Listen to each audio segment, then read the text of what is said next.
ಹಾಗಾಗಿ 15% ಅಂತಂದ್ರೆ ಅದ್ರಲ್ಲಿ ಅರ್ಧ ಅಂದ್ರೆ 7.5 ಆಗ್ತದೆ. 17 ಅಂತಂದ್ರೆ ನಮಗೆ 8.5% ಆಗ್ತದೆ. ಇಲ್ಲಿ ಬಾಕಿಯವರೆಲ್ಲ ಚೆನ್ನಾಗಿ ಬದುಕಲಿ, ನಮಗೆ 8% ಸಾಕು ಸ್ವಾಮಿ ಅಂತ ಹೇಳಿ ನಾನು ಅಂಕಿಅಂಶಗಳನ್ನ ನಾಗಮೋಹನ್ ದಾಸ್ ಅವರಿಗೆ ನನ್ನ ವೈಯಕ್ತಿಕವಾಗಿ ಸಲ್ಲಿಸಿದೆ. ಅವ್ರು ಕೇಳಿದ್ರು, ಕೆಲವೆಲ್ಲ ಕ್ರಾಸ್ ಕ್ವಶನ್ ಮಾಡಿ ಕೇಳಿದ್ರು.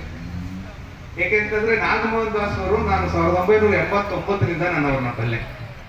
ಅವ್ರು ಮುಳಬಾಗಿಲಿನಲ್ಲಿ MLA ಎಲೆಕ್ಷನ್ ನಿಂತಿದ್ರು 89ರಲ್ಲಿ ಮುಳಬಾಗಿಲಲ್ಲಿ ಅವರು ಎಲೆಕ್ಷನ್ ನಿಂತಿದ್ದಾಗಲಿಂದ ನಾಗಮೋಹನ್ ದಾಸರು ನನಗೆ ಪರಿಚಯ ಇದ್ರು. ಹಾಗಾಗಿ ಅವ್ರ ಹತ್ರ ಇದನ್ನೆಲ್ಲ ಸುದೀರ್ಘವಾಗಿ ಚರ್ಚೆ ಮಾಡ್ತಾ, ಸರ್ ನೀವು ಹೆಂಗೆ ಲೆಕ್ಕ ಮಾಡಿದ್ರು ನಾವೇ ಇರೋದು, AKID ಸಮಸ್ಯೆ ಮಾತ್ರ ಅಗಾಧವಾಗಿದೆ, ಆದರೆ ಅದು ಹೆಂಗೆ ವಿಂಗಡಣೆ ಆಗಿದೆ ಅನ್ನೋದು ನನಗೆ ಗೊತ್ತಿದೆ ಅಂತ ಹೇಳಿದೆ. ಮಂಡ್ಯ, ಮೈಸೂರು, ಚಾಮರಾಜನಗರ, ರಾಮನಗರ, ಬೆಂಗಳೂರು ಗ್ರಾಮಾಂತರ, ಹಾಸನ, ಚಿಕ್ಕಮಗಳೂರು ಬಿಟ್ರೆ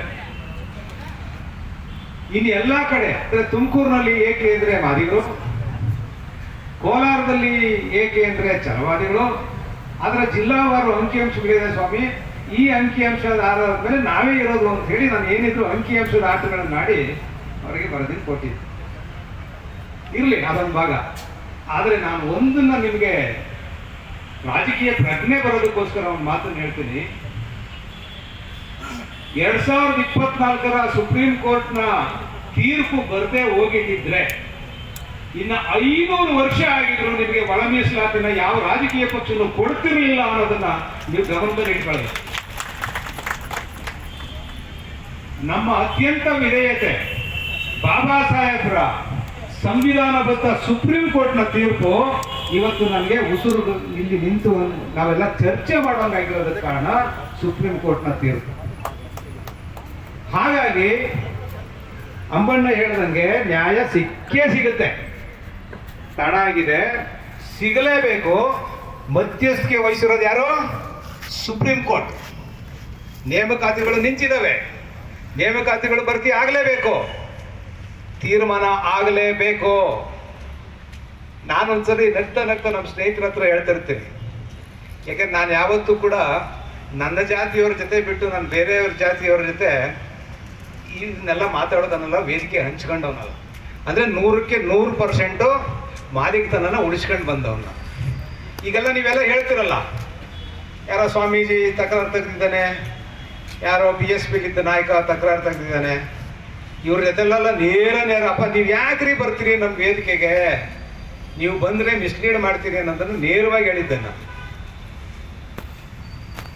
ಯಾಕೆ ಅಂತಂದ್ರೆ ನಾಗಮೋಹನ್ ದಾಸರವರು ಎಂತ ಅಚ್ಚುಕಟ್ಟಾದ ಕೆಲಸ ಮಾಡಿದ್ರು ಅಂದ್ರೆ ಅವ್ರ ಮೇಲೆ ಅತ್ಯಂತ ಪ್ರಭಾವ ಆಯಿತು ಬದಲಾಯಿಸೋದಕ್ಕೆ ಆರಂಭದಲ್ಲೇ. ಆದರೆ ಅವರೊಬ್ಬ ನ್ಯಾಯವಾದಿ ಆಗಿರೋ ಕಾರಣ ಅಂಕಿಅಂಶಗಳಲ್ಲಿ ಇಲ್ಲ, ನಾನು ಹಂಗೆ ಮಾಡೋಕ್ಕಾಗೋದಿಲ್ಲ. ನಾನಿದ ಅನುಮಾನ ಪಟ್ಟು ಹೇಳ್ತೀನಿ, ನನಗೆ ಯಾರು ಹೇಳಿಲ್ಲ, ನನ್ನ ಗುಮಾನಿ ಹೇಳ್ತೀನಿ. 6%, 5%, 4%, 10, 5, 15%. ಇನ್ನು 2%ಗೆ ಏನು ಮಾಡಿದ್ದಾರೆ, ಒಂದು ಅದರ್ಸ್ ಅಂತ ಮಾಡಿ ಇನ್ನೊಂದು AK ಗುಂಪಿಗೆ ಕೊಟ್ಟಿದ್ದಾರೆ. ಅವ್ರಿಗೆ ಚೆನ್ನಾಗಿ ಗೊತ್ತಿತ್ತು ಯಾರು ನಮ್ಮನ್ನ ಈಗ ಎದ್ದಿದ್ದಾರೆ, ಮಲಗಿದ್ದು ಎದ್ದಿದ್ದಾರಲ್ಲ, 35 ವರ್ಷದಿಂದ ಎದ್ದೇಳ್ದೆ ಈಗ ಎದ್ದಿದ್ದಾರಲ್ಲ, ಇವರಿಗೆ ಮಾನಸಿಕವಾಗಿ ಮನುವಾದಿಗಳಿವರು. ಮನುವಾದ ಅಂದ್ರೆ ಏನು ಅಂತಂದ್ರೆ, ನಾನು ಮೇಲಿರಬೇಕು ಅಂತ ಅಪೇಕ್ಷೆ ಅಲ್ಲ, ನನ್ನ ಕೆಳಗೂ ಜನ ಇರಬೇಕು ಅಂತ ಬಯಸುವಂಥದ್ದು ಮನುವಾದ. ಬರೀ ಮೇಲಿರೋದಲ್ಲ, ನನ್ನ ಕೆಳಗೂ ಇರಬೇಕು. ಹಾಗಾಗಿ ನಮ್ಮನ್ನ ಸಮ ಮಾಡಿ ಇಲ್ಲ ಎತ್ತರಿಸಿ ಅನ್ನುವಂಥದ್ದು ಒತ್ತಡ ಅಷ್ಟೇ. ಬಿಟ್ರೆ ಅವರಿಗೆ ಪ್ರಮಾಣವಾಗಲು ಗೊತ್ತಿದೆ ಕರ್ನಾಟಕ ರಾಜ್ಯದಲ್ಲಿ ಮಾದಿಗರ ಸಂಖ್ಯೆ ಜಾಸ್ತಿ ಇದೆ ಅಂತೇಳಿ. ನಾವು ಇನ್ನೊಂದ್ಸರಿ ಪ್ರೂವ್ ಮಾಡ್ತೀವಿ, ಇನ್ನೊಂದು 3 ತಿಂಗಳಲ್ಲಿ ನೀವು ನಾವೆಲ್ಲ ಪ್ರೂವ್ ಮಾಡ್ತೀವಿ. ನ್ಯಾಷನಲ್ ಸೆನ್ಸಸ್ ಬರ್ತದೆ, ರಾಷ್ಟ್ರೀಯ ಜನಗಣತಿ ಬರ್ತದೆ, ಅದರಲ್ಲೂ ನಾವು ಎಷ್ಟಿದೆ ಅಂತ ನಾವು ಪ್ರೂವ್ ಮಾಡ್ತೀವಿ. ಅವಾಗಲೂ ಗೊತ್ತಾಗ್ತದೆ ಇನ್ನೊಮ್ಮೆ ಮಾದಿಗರು ಅಧಿಕರ ಸಂಖ್ಯೆಯಲ್ಲಿ ಇದ್ದಾರೆ ಅನ್ನೋದು. ಅವಾಗ ಏನು ಹೇಳ್ತಾರೆ ನೋಡೋಣ, ನಾವೇನೋ ತಿದ್ದಿಸ್ಬಿಟ್ಟಿದ್ದೀವಿ, ಅವಾಗ ಗೊತ್ತಾಗ್ತದೆ. ಇಲ್ಲಿ ಆಟ ಆಡ್ತಾ ಇರೋದು 1%ಗೆ. ಅದಕ್ಕೆ ಇದು ಏನೋ ಪರಿಷ್ಕರಣೆ ಮಾಡಿ ಇನ್ನೊಂದು ದೇವನೂರು ಮಹಾದೇವರ ಪತ್ರನ ನಾನು ನೋಡಿದೆ, ಅವ್ರು ಹೇಳಿರೋದು ಅದನ್ನೇ 17ರಲ್ಲಿ ಸರಿ ಮಾಡ್ಕೊಂಬೇಡಿ, 18 ಮಾಡಿ 18ರಲ್ಲಿ ಸಮಾಧಿ ಅಂದ್ರೆ 1%ಗೋಸ್ಕರ ಕಿತ್ತಾಟ. ಆದ್ರೆ ಇಲ್ಲಿವರೆಗೂ 30 ವರ್ಷ ಹೋರಾಟ ಮಾಡ್ಕೊಂಡ್ ಬಂದಿರೋದು ಯಾರು? ಮಾದಿಗರು. ಈಗ 15 ದಿವಸದಿಂದ 1% ಹೋರಾಟಕ್ಕೆ ಇವ್ರು ಹಿಡಿದಿದ್ದಾರೆ. ಇವ್ರನ್ನೆಲ್ಲ ನಮ್ಮ ವೇದಿಕೆಗಳಲ್ಲೇ ಚರ್ಚೆ ಮಾಡಿದಾರೆ. ಇವರೆಲ್ಲ ನಮ್ಮ ವೇದಿಕೆ, ಅವ್ರ ಜೀವಮಾನದಲ್ಲೇ ಹೋರಾಟ ಮಾಡಿದಾರಲ್ಲ. ಬಿ ಕೆ ಅವರ ಕಾಲದಿಂದ ಬಹಳ ಜನ DSS ನವ್ರು ಇದ್ದೀರಿ ಇಲ್ಲಿ, ಅವ್ರನ್ನೂ ಹಳ್ಳಿಗೆ ತಳ್ಬಿಟ್ರು. ಹೋಗಿ ನೀವು ರಾಜಕೀಯಕ್ಕೆ ಅಂದ್ಬಿಟ್ರು. ಅವ್ರು DSS ನಲ್ಲೇ ಉಳ್ಕೊಂಡ್ರು, ಬಿ ಕೆ ಅವ್ರನ್ನ DSP ತಳ್ಬಿಟ್ರು. ಈಗ ಅವೆಲ್ಲ ಆಗಲ್ಲ. ನಮ್ಮ ಜನ ನೀವೆಲ್ಲ ಬುದ್ಧಿವಂತರಿದ್ದೀರಿ, ಯಾಮಾರ ಮನಸ್ಥಿತಿಯಲ್ಲಿ ಇಲ್ಲ. ಈಗ ನೀವು ನೆಕ್ಸ್ಟ್ ಆಗಬೇಕಾಗಿರೋದೇನೋ ರಾಜಕೀಯ ಜಾಗೃತಿ. ರಾಜಕೀಯ ಜಾಗೃತಿ ಕಡೆ ಗಮನ ಕೊಡಿ. ಆಗ್ಲೇ ಅಂಬಣ್ಣ ಹೇಳ್ತಿದ್ರು, ಶೈಕ್ಷಣಿಕವಾಗಿ ನಿಮಗೆ ಅರ್ಜೆಂಟಾಗಿ ಏನೂ ಸಿಗಲ್ಲ. ಬಾಬಾ ಸಾಹೇಬರ ಶಿಕ್ಷಣ ಅನ್ನುವಂಥ ಧ್ಯೇಯ ವಾಕ್ಯವನ್ನು ನೀವು ಕ್ರಾಂತಿಕಾರಕವಾಗಿ ಜಾರಿಗೆ ತಂದ್ರೆ, ನಾನು ಲೆಕ್ಕ ಹಾಕಿರ್ತಕ್ಕಂಥ ಲೆಕ್ಕಾಚಾರದ ಪ್ರಕಾರ ಈಗಿರ್ತಕ್ಕಂಥ ಇಂಜಿನಿಯರಿಂಗ್ ಸೀಟ್ನ ಅವಶ್ಯಕತೆಗೆ 1,15,000 ಒಂದು ವರ್ಷಕ್ಕೆ ಇಂಜಿನಿಯರಿಂಗ್ ಸೀಟ್ಸ್ ಇದೆ. ನಮ್ಗೆ 6% ಅಂದ್ರೂ ಹೆಚ್ಚು ಕಡಿಮೆ 6,300 ಅಥವಾ 6,500 ಇಂಜಿನಿಯರಿಂಗ್ ಸೀಟ್ ಸಿಗಬೇಕು. ಸಿಗುತ್ತೆ. 10 ವರ್ಷದಲ್ಲಿ 65,000 ಇಂಜಿನಿಯರ್ಗಳು ನಮ್ಮ ಮಾದಿಗರಲ್ಲಿ ಹುಟ್ಟಾಕೊಳ್ತಾರೆ. ಆದ್ರೆ ಅವ್ರು ಯಾರ ಮಕ್ಕಳು ಅನ್ನೋದನ್ನ ನೀವೆಲ್ಲ ಡಿಸೈಡ್ ಮಾಡಬೇಕು. ಒಂದು ಆಂದೋಲನ ನಡಿಬೇಕು, ಶೈಕ್ಷಣಿಕ ಆಂದೋಲನ ನಡಿಬೇಕು. 1 ವರ್ಷಕ್ಕೆ 350 ಡಾಕ್ಟರ್ಗಳ ಸೀಟ್ ಸಿಗುತ್ತೆ ನಮಗೆ. 10 ವರ್ಷದಲ್ಲಿ 3,500 ಜನ ಡಾಕ್ಟರ್ಗಳಾಗುವಂತ ಅವಕಾಶ ನಮ್ಮ ಮುಂದೆ ಇದೆ. ಹಾಗಾಗಿ ನನ್ನ ಆಲೋಚನೆ ಈಗ ಸಿಕ್ಕಿದೆ ಅಂತಾನೆ ಇಟ್ಕೊಂಡಿದ್ದೀನಿ. ಆದ್ರೂ ದೃಢವಾದಂತ ವಿಶ್ವಾಸ ಇಟ್ಕೊಳ್ಳೋಣ. ಯಾಕಂದ್ರೆ ಮಾಡ್ಲೇಬೇಕ್ರಿ, ಮಾಡದಿದ್ರೆ ಆಗೋದಿಲ್ಲ. 1%ಗೋಸ್ಕರ ಇವರು ಚೌಕಾಸಿ ಮಾಡ್ಕೊಂಡು ಕೂತಿದ್ದಾರೆ ಅಂಬಣ್ಣ, ಅಷ್ಟೇನೆ. ನನಗೆ ಗೊತ್ತಿರೋ ಹಂಗೆ 1% ಕಿತ್ತಾಟ. ಈ ನ್ಯಾಷನಲ್ ಸೆನ್ಸಸ್ ಆದ್ಮೇಲೆ ನಾವು ಒಂದು ಹೋರಾಟ ಮಾಡೋಣ. ನ್ಯಾಯಬದ್ಧವಾಗಿ ಕೊಡ್ರಿ, ಇನ್ನೂ 1% ಕೊಡ್ಬೇಕ್ರಿ. 1% ಅಂತಂದ್ರೆ ಇಟ್ಸ್ ಲೆಕ್ಕ ಹಾಕಿದ್ರೆ, ಲಕ್ಷಗಳಿಗೆ ಲೆಕ್ಕ ಹಾಕಿದ್ರೆ ನೀವು ಬಹಳ ದೊಡ್ಡ ನಷ್ಟ ಆಗ್ಬಿಡ್ತದೆ ಮುಂದಕ್ಕೆ. ಆಮೇಲೆ ರಾಜಕೀಯ ಇಲ್ಲ ಇದರಲ್ಲಿ, ದುರ್ದೈವ. ಪ್ರಜಾಪ್ರಭುತ್ವ ವ್ಯವಸ್ಥೆನಲ್ಲಿ ರಾಜಕೀಯ ಮೀಸಲಾತಿ ಇಲ್ದೇನೆ ಶಿಕ್ಷಣ ನೌಕರನ್ನ ಇಟ್ಕೊಳ್ಳೋದಿದೆಯಲ್ಲ, ಇದು ಒಂದು ರೀತಿಯಲ್ಲಿ ಅಜಾಗರೂಕತೆಯಿಂದ ಇದ್ರೆ ನಾವು ಇಲ್ಲಿ ಡಿರೇಲ್ ಆಗ್ಬಿಡ್ತೀವಿ, ಅಂದ್ರೆ ತಪ್ಪಿಸ್ಕೊಬಿಡ್ತೀವಿ ನಾವು. ಹಾಗಾಗಿ ರಾಜಕೀಯ ಪ್ರಜ್ಞೆ, ಅಂಬಣ್ಣ ಹೇಳ್ದಂಗೆ ಎಷ್ಟು ಅಸೆಂಬ್ಲಿ ಸೀಟ್ ಇದೆ? 36. ನಮ್ಮ ಪಾಲು ಎಷ್ಟು? ಈಗಿರೋ ಎಷ್ಟು? ಯಾವ MLA ಎಷ್ಟು ಜನ ಗೊತ್ತಾ ನಿಮ್ಗೆ? 6 ಜನ ಏನವ್ರಿ ಅಲ್ವಾ? ಎಷ್ಟು ಜನ ಆಗ್ಬೇಕು? ಈ ತರ ಲೆಕ್ಕಾಚಾರ ಹಾಕೊಂಡು ಹೋಗ್ಬೇಕು. ಗ್ರಾಮ ಪಂಚಾಯತಿ ಅಧ್ಯಕ್ಷರಿಂದ ಹಿಡಿದು, ಉಪಾಧ್ಯಕ್ಷರಿಂದ ಹಿಡಿದು, ತಾಲೂಕ್ ಪಂಚಾಯತಿಯಿಂದ ಹಿಡಿದು, ಜಿಲ್ಲಾ ಪಂಚಾಯತಿ ಹಿಡಿದು, MP MLA ವರೆಗೆ ಈ ಒಳ ಮೀಸಲಾತಿಯ ಲೆಕ್ಕಾಚಾರಗಳು ನಮಗೆ ಸ್ಪಷ್ಟವಾಗಿ ಗೋಚರ ಆಗುವಂತ ರೀತಿಯಲ್ಲಿ ನಾವೆಲ್ಲ ಆಲೋಚನೆ ಮಾಡಬೇಕು ಅಂತ ಹೇಳ್ತಾ, ತುಂಬಾ ದೊಡ್ಡ ನಷ್ಟ ಆಗಿದೆಯಪ್ಪ, ತುಂಬಾ ದೊಡ್ಡ ನಷ್ಟ ಆಗಿದೆ. 1,000 ಕೋಟಿ. ನೀವು ಸುಮ್ಮನೆ ಲೆಕ್ಕ ಹಾಕೊಳ್ಳಿ, 30 ವರ್ಷದಲ್ಲಿ ಎಷ್ಟು ಸಾರಿ ನೀವು ಟ್ರ್ಯಾಕ್ಸ್ಗಳು ಮಾಡಿಕೊಂಡು, ಬಸ್ಗಳು ಮಾಡಿಕೊಂಡು, ಟ್ರೈನ್ಗಳು ಮಾಡಿಕೊಂಡು, ಅದರಲ್ಲೂ ನನ್ನ ಉತ್ತರ ಕರ್ನಾಟಕದ ಮಂದಿ ನಿಮ್ಮ ಊಟ ನೀವೇ ತಂದುಕೊಂಡು, ಬ್ರಿಡ್ಜ್ಗಳ ಕೆಳಗಡೆ ಮಲಿಕೊಂಡು ಎಲ್ಲ ಹೋರಾಟ ನೋಡಿದ್ದೀವಿ ನಾವು. ಎಷ್ಟು ಬಸ್ ಚಾರ್ಜ್ಗಳು, ಎಷ್ಟು ಊಟದ ಖರ್ಚುಗಳು 30 ವರ್ಷದಲ್ಲಿ, ಎಷ್ಟು ಸಾವುಗಳು, ಎಷ್ಟು ನೋವುಗಳು, ಇಷ್ಟೆಲ್ಲ. ಆಮೇಲೆ ರಾಜಕೀಯ ಸ್ಥಾನಮಾನಗಳೆಲ್ಲ ಕಳ್ಕೊಂಡಿದ್ದೀರಿ. ಗ್ರಾಮ ಪಂಚಾಯತಿ ಅಧ್ಯಕ್ಷತೆ ಕಳ್ಕೊಂಡ್ಬಿಟ್ಟಿದ್ದೀರಿ, ಉಪಾಧ್ಯಕ್ಷರು ಕಳ್ಕೊಂಡ್ಬಿಟ್ಟಿದ್ದೀರಿ, ತಾಲೂಕ್ ಪಂಚಾಯತಿ ಗೆಲ್ಲೋದನ್ನು ಕಳ್ಕೊಂಡ್ಬಿಟ್ಟಿದ್ದೀರಿ, ಜಾತಿವಾದಿ ಅಂತ ಅಣೆಪಟ್ಟುಗಳನ್ನು ಕಟ್ಕೊಂಡು. ಈಗ ನಷ್ಟವೆಲ್ಲವನ್ನ ಭರಿಸಬೇಕಾಗಿದೆ, ಎಲ್ಲ ನಷ್ಟವನ್ನ ಭರಿಸಬೇಕಾಗಿದೆ. ಯಾರ್ಯಾರು ನಮ್ಮ ಋಣಕ್ಕೆ ದುಡಿದ್ರು ಅವರೆಲ್ಲರಿಗೂ ಪ್ರಣಾಮ ಸಲ್ಲಿಸೋ ರೀತಿಯಲ್ಲಿ, ಬಹಳ ಗೌರವವಾದ ರೀತಿಯಲ್ಲಿ, ಎತ್ತರದ ಮನಸ್ಥಿತಿಯಲ್ಲಿ ನಾವು ಬದುಕಬೇಕಾಗಿದೆ. ನನ್ನ ಇನ್ನೊಂದು ಪ್ರಜ್ಞೆ ಇದೆ. ಮೊನ್ನೆ ಅಂಬಣ್ಣ ನಿಮ್ಗೆ ಇನ್ನೊಂದು ವಿಷಯ ಹೇಳ್ತೀನಿ, ನಾನು ಈಗ ಅನೌನ್ಸ್ ಮಾಡಬೇಕಾಗಿದೆ. 1926ನೇ ಇಸ್ವಿನಲ್ಲಿ ಮಾದಿಗರ ಮೊಟ್ಟ ಮೊದಲ ಸಂಘದ ಉದ್ಘಾಟನೆ ಆಗಿತ್ತು. ಎಷ್ಟನೇ ಇಸ್ವಿನಲ್ಲಿ? 1926.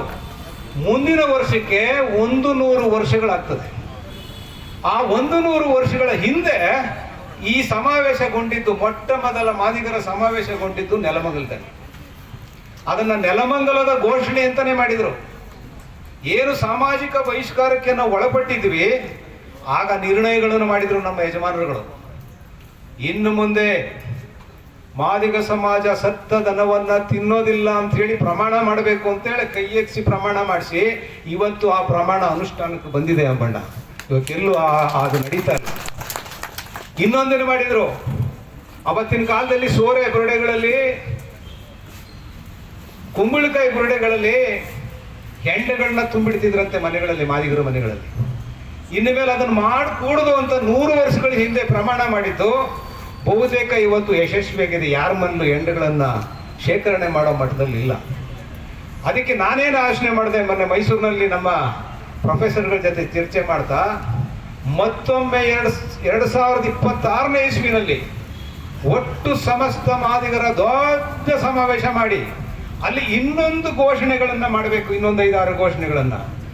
ರಾಜಕೀಯವಾಗಿ ನಾವು ಅತಿ ಎತ್ತರದ ಸ್ಥಾನವನ್ನು ಪಡಿಬೇಕು, ಶೈಕ್ಷಣಿಕವಾಗಿ ಬಹಳ ದೊಡ್ಡ ಆಂದೋಲನವನ್ನು ಮಾಡಬೇಕು, ನಮ್ಮಲ್ಲಿ ಎಲ್ಲ ರೀತಿಯ ಒಗ್ಗಟ್ಟನ್ನು ಕಾಪಾಡಿಕೊಳ್ಬೇಕು ಅನ್ನೋಂಥ ಘೋಷಣೆಗಳನ್ನು ಮಾಡುವಂಥ ನಿಟ್ಟಿನಲ್ಲಿ ನಾವು ಸಜ್ಜಾಗೋಣ ಅಂಥೇಳಿ ಮೊನ್ನೆ ಮೈಸೂರಲ್ಲಿ ಮಾತನಾಡಿದ್ವಿ. ಹಾಗಾಗಿ ಇನ್ನು ಮುಂದಕ್ಕೆ ಇಂಥ ಹೋರಾಟಗಳನ್ನು ಫ್ರೀಡಂ ಪಾರ್ಕಲ್ಲಿ ಬಹುಶಃ 20ನೇ ತಾರೀಕಿಗೆ ಕೊನೆಗೊಳಿಸಬೇಕು ಅಂತ ಆಗ್ರಹ ಮಾಡ್ತಾ ಸಾಂಸ್ಕೃತಿಕ ಚಳುವಳಿಗಳು ನಡಿಬೇಕು ಮಾದಿಗರಲ್ಲಿ. ಸಾಂಸ್ಕೃತಿಕ ಚಳುವಳಿಗಳು ಇಡೀ ಕರ್ನಾಟಕದಲ್ಲಿ ನಮಗಿರ್ತಕ್ಕಂಥ ಒಂದು ಹಿನ್ನೆಲೆ ಬಹುಶಃ ಯಾವ ಜಾತಿಗೂ ಇಲ್ಲದಂಥ ಹಿನ್ನೆಲೆ ಹಿರಿಮೆ ನನ್ನ ಜಾತಿಗಿದೆ. ಪೌರಾಣಿಕವಾಗಿ ಜಗತ್ತನ್ನ ಸೃಷ್ಟಿ ಮಾಡಿದವನು ಜಾಂಬವಂತ ಅಂತ ಹೇಳ್ತಾರೆ. ಜಗತ್ತನ್ನ ಸೃಷ್ಟಿ ಮಾಡಿದವನು. ನಿಮ್ಮ ಕೊಪ್ಪಳದ ಪಕ್ಕದಲ್ಲೇ ಇರತಕ್ಕಂಥ ಹಂಪಿಯ ಮಾತಂಗ ಪರ್ವತ ಸಂಗೀತ ಇತ್ತಂತೆ ಮೊದಲು, ಆದರೆ ಮಾದಿಗರ ಮಹಾಮುನಿ ಮಾತಂಗ ಮಹರ್ಷಿ ಸಂಗೀತಕ್ಕೆ ಶಾಸ್ತ್ರೀಯ ರೂಪವನ್ನು ಕೊಟ್ಟು ಸಪ್ತಸ್ವರಗಳನ್ನು ಕಂಡಿಡಿದ ಅನ್ನುವಂಥದ್ದನ್ನ ಬ್ರಾಹ್ಮಣರೇ ಬರೆದಿದ್ದಾರೆ. ಎಂತಾದ್ರಿ ಇವೆಲ್ಲ? ಜಗತ್ತಿಗೆ ಶಾಸ್ತ್ರೀಯ ಸಂಗೀತವನ್ನು ಹೇಳಿಕೊಟ್ಟವರು, ಜಗತ್ತನ್ನ ಸೃಷ್ಟಿ ಮಾಡಿದವರು. ಅರುಂಧತಿ ಒಂದು ಕಥೆ ಇದೆ. ಜಾಂಬವಂತನ ವಂಶಸ್ಥಳಾದ ಅರುಂಧತಿ ಬ್ರಹ್ಮ ಋಷಿಯಾದಂಥ ವಸಿಷ್ಠನಿಗೆ ಎಲ್ಲ ಗೊತ್ತಿತ್ತಂತೆ. ಅವನಿಗೆ ಲಿಪಿ ಬರೆಯೋದು ಗೊತ್ತಿರಲಿಲ್ಲಂತೆ, ಮಾತಾಡೋದು ಗೊತ್ತಿತ್ತು, ಬರೆಯೋದು ಗೊತ್ತಿರಲಿಲ್ಲ. ಆ ಸಾಧ್ವಿ ಅರುಂಧತಿ ಮರಳಿನ ಮೇಲೆ ಓಂಕಾರವನ್ನು ಬರೆದು ಬರೆಯೋದನ್ನ ಹೇಳ್ಕೊಟ್ಲು ಅರುಂಧತಿ ಅಂತ ಹೇಳ್ತಾರೆ. ಬರೆಯೋದನ್ನ ಹೇಳ್ಕೊಟ್ಟವ್ರು ನಾವು, ಸಂಗೀತ ಹೇಳ್ಕೊಟ್ಟವ್ರು ನಾವು, ಭೂಮಿಯನ್ನು ಸೃಷ್ಟಿ ಮಾಡಿದವ್ರು ನಾವು. ಬಾಬಾ ಸಾಹೇಬರ ಮೀಸಲಾತಿಗೆ 30 ವರ್ಷ ಅಲಿಸಿದ್ರಲ್ಲ, ನಾವು ಶಾಪ ಹಾಕೋದು ಬೇಡ, ಬಿಟ್ಬಿಡೋಣ, ಕ್ಷಮಿಸ್ಬಿಡೋಣ ಅವ್ರನ್ನ. ಹಂಗಿದ್ರೂ ನಾವು ಬದುಕಿದ್ದೀವಿ, ಹಂಗಿದ್ರೂ ನಾವು ಇಲ್ಲಿ ಹೋರಾಟ ಮಾಡ್ತಾ ಇದ್ದೀವಿ. ಅದಕ್ಕೆ ಕಾರಣ ತಾಯಿತನದ ಮನಸ್ಸುಗಳು. ಅಂಬಣ್ಣ ಹೇಳಿದ್ರು, ಕಾಲ್ನಡಿಗೆ ಜಾಥಾ ಬಂದ್ರಲ್ಲ ಹುಡುಗರು, ಅವು ನೀವು ಬಂದ್ರಿ, ಅಜಿತ್ ಮಾಧವ್ ಇವರೆಲ್ಲ ಬಂದಾಗ ಅವ್ರು ಕೇಳಿದ್ರು, ನಮ್ಗೆ ಇಂತಿದ್ದ ವ್ಯಾಸ್ಲೈನ್ ಬೇಕು, ಟೋಪಿ ಬೇಕು, ಶೂ ಬೇಕು ಅಂಥೇಳಿ ನಮ್ಮ ಬಂದು ಕೇಳಿದಾಗ ಇವ್ಯಾವು ಬೇಡಪ್ಪ ನಿಮಗೆಲ್ಲ, ನಮ್ಮ ಜಾತಿ ಸಾಕ್ಕೊಳತ್ತು ಹೋಗ್ರಿ ನೀವು ಅಂತ. ನೀವು ನೆಲಮಂಗಲದವರೆಗೂ ಬನ್ನಿ, ಮುಂದಕ್ಕೆ ನಮ್ದಿರಲಿ ಅಂತ. ಏನ್ರಿ ಅವರೆಲ್ಲ ನಾನು ಅಂದ್ಕೊಂಡಿದ್ದೆ ಎಲ್ಲ ನಡೆದು ಸುಸ್ತಾಗಿ ಎಲ್ಲ ತೂಕ ಕಳ್ಕೊಂಡಿರ್ತಾರೆ ಅಂದರೆ ಎಲ್ಲರೂ 2-2 kg 3-3 kg ದಪ್ಪ ಆಗಿಬಿಟ್ಟಿದ್ರು, ಅಷ್ಟೊಂದು ನಡ್ಕೊಂಡು ಬಂದ್ರು. ಅಂದ್ರೆ ನಮ್ಮ ಮಾದಿಗರು ಹಂಗೆ ಸಾಕ್ಬಿಟ್ಟಿದ್ರು ಉದ್ದಕ್ಕೂ.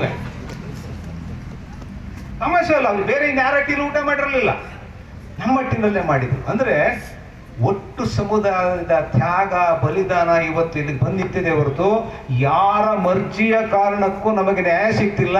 ನ್ಯಾಯ ಸಿಗ್ತಿರೋದು ಬಾಬಾ ಸಾಹೇಬ್ರ ಸಂವಿಧಾನಬದ್ಧ ಸುಪ್ರೀಂ ಕೋರ್ಟ್ನ ತೀರ್ಪು ಮತ್ತು ನಿಮ್ಮ ಹೋರಾಟ, ಇವೆರಡೇ ಕಾರಣದಿಂದ ಅಂತ ಹೇಳ್ತಾ ಬಹುಶಃ ಇನ್ನೊಂದು 4 ದಿನ ತಡೆದು ಬಿಡೋಣ. ಹರ್ಷೋದ್ಗಾರ ಹಬ್ಬ ಎಲ್ಲ ಮಾಡ್ತಾ ಮುಂದಿನ ಹಂತ ಶೈಕ್ಷಣಿಕ ಕ್ರಾಂತಿ ಮತ್ತು ನಮ್ಮ ಸಾಂಸ್ಕೃತಿಕ ವೈಭವವನ್ನು ತಿಳಿಸುವಂಥ ನಿಟ್ಟಿನಲ್ಲಿ ನಾವೆಲ್ಲರೂ ಸೇರೋಣ ಅಂತ ಹೇಳ್ತಾ ಬೆಂಗಳೂರಿಗೆ ಪರವಾಗಿ ನಾನು ನಿಮ್ಮನ್ನು ಕ್ಷಮೆ ಕೇಳ್ತೀನಿ. ಯಾಕಂದರೆ ಬೆಂಗಳೂರಿಗರು ಸ್ಪಂದನೆ ಮಾಡೋದು ಕಷ್ಟ, ನಿಮಗೆ ತುಂಬ ಕಷ್ಟ. ಕರೆದ್ರೆ ಬರಲ್ಲ, ಬೆಚ್ಚಿನ ಮನೇಲಿ ಸೇರ್ಕೊಳ್ತಾರೆ. ಆದರೆ ಅವ್ರ ಸಮಸ್ಯೆ ಭಾಳ ಭಿನ್ನವಾದದ್ದು. ಮಾದಿಗರು ಅಂದರೆ ಮನೆ ಕೊಡಲ್ಲ ರೀ ಇಲ್ಲಿ. ನನ್ನ ಮಗಳಿಗೆ ಕೊಡಲಿಲ್ಲ, ನನ್ನ ಮಗಳಿಗೆ ಇಂಜಿನಿಯರಿಂಗ್ನಲ್ಲಿ ಡಿಸ್ಟಿಂಕ್ಷನ್ ಪಾಸ್ ಮಾಡೋದಂತ ನನ್ನ ಮಗಳಿಗೆ ಕೊಡಲಿಲ್ಲ. ನನ್ನ ಮಗಳಿಗೆ ಮನೆ ಕೊಟ್ಟಿದ್ದು ಒಬ್ಬ ವಿಧವೆ ಮುಸಲ್ಮಾನ ಹೆಣ್ಣುಮಗಳು.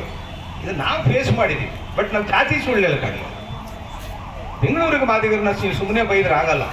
ಯಾರಾದರೂ ಬಂದು ನೋಡ್ಬಿಟ್ರೆ ಪಾಪ ಅವ್ರ ನೆಲೆನೇ ಇಲ್ದಂಗೆ ಆಗ್ತದೆ.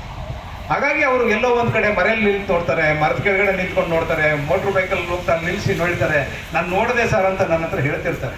ಹಾಗಾಗಿ ನೇರವಾಗಿ ಅವರು ಬಂದು ಭಾಗವಹಿಸೋಕ್ಕಾಗಿಲ್ಲ, ನಿಮ್ಮ ಥರ ಧೈರ್ಯವಾಗಿ ಅವ್ರು ಬಂದು ಭಾಗವಹಿಸೋಕ್ಕಾಗಲ್ಲ. ಹಾಗಾಗಿ ಇಷ್ಟು ಮಾತನ್ನು ಹೇಳ್ತಾ ಜಯ ನಮ್ಮದೇ. ಆಗೋದೆಲ್ಲ ಒಳ್ಳೇದಕ್ಕೆ.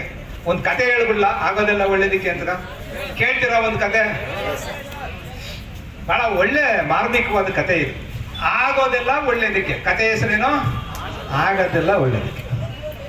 ಹಿಂದಿನ ಕಾಲದಲ್ಲಿ ಮಹಾರಾಜರು ಈ ಗ್ರಾಮದಲ್ಲಿ ವಾಸ ಮಾಡುವಂಥವ್ರನ್ನೆಲ್ಲರನ್ನೂ ಕಾಪಾಡ್ತಾ ಇದ್ದ. ಅಂದರೆ ಗ್ರಾಮದ ಮೇಲೆ ಯಾರಾದರೂ ಚಿರತೆನೋ ಹುಲಿನೋ ದಾಳಿ ಮಾಡಿದ್ರೆ ಅದನ್ನು ಈ ಮಹಾರಾಜರು ಹೋಗಿ ಬೇಟೆಯಾಡಿ ಅವ್ರನ್ನ ಕಾಪಾಡ್ತಾ ಇದ್ರು. ಅಂಥ ಒಂದು ಕಾಲಘಟ್ಟದಲ್ಲಿ ಒಂದು ಸಂದರ್ಭ, ಕ್ರೂರ ಮೃಗಗಳ ಕಾಟ ಜಾಸ್ತಿ ಆಗಿಬಿಡುತ್ತೆ. ಜಾಸ್ತಿ ಆಗಿ ಮಹಾರಾಜರಿಗೆ ದೂರ ಹೋಗುತ್ತೆ, ಬಂದು ಕಾಪಾಡಿ ಮೃಗಗಳೇ.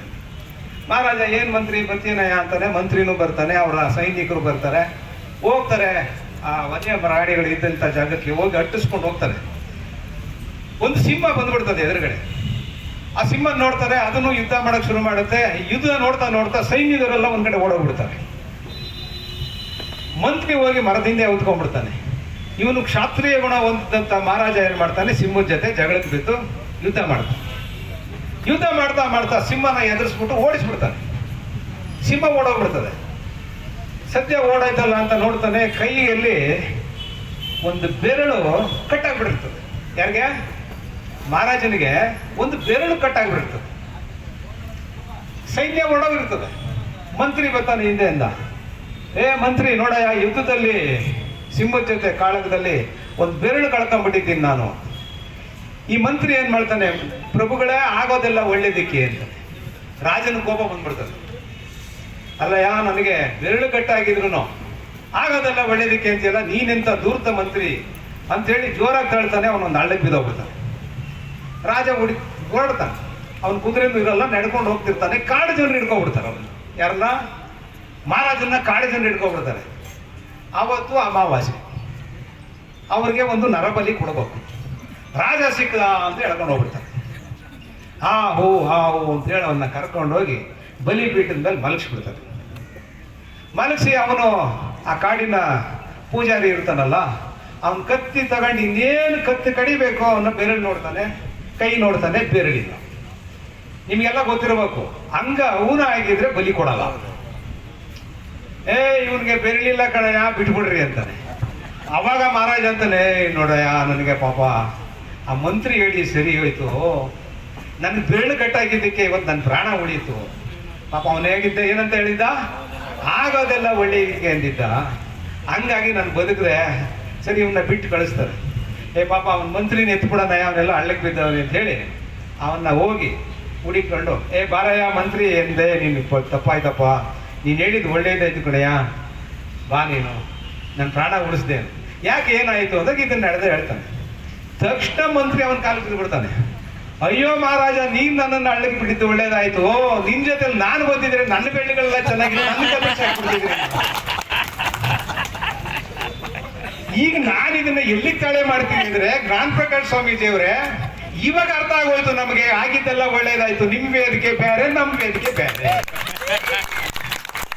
ಮಹೇಶಣ್ಣ, ನಿನ್ನ ವೇದಿಕೆ ಬೇರೆ, ನನ್ನ ವೇದಿಕೆ ಬೇರೆ. ಆಗೋದೆಲ್ಲ ಏನಾಯ್ತು, ಒಳ್ಳೇದಾಯ್ತು. ಹಾಗಾಗಿ 19ಕ್ಕೂ ಕೂಡ ಒಳ್ಳೇದಾಗ್ತದೆ ಅಂತ ಆಶಾಭಾವನೆಯನ್ನು ವ್ಯಕ್ತ ಮಾಡ್ತಾ ನಿಮ್ಮೆಲ್ಲರಿಗೂ ಶುಭ ಕೋರ್ತೀನಿ. ಈಗಲೇ ಅಡ್ವಾನ್ಸ್ ಆಗಿ ಎಲ್ಲ ಹೋರಾಟಗಾರರಿಗೆ ಶುಭ ಕೋರಿ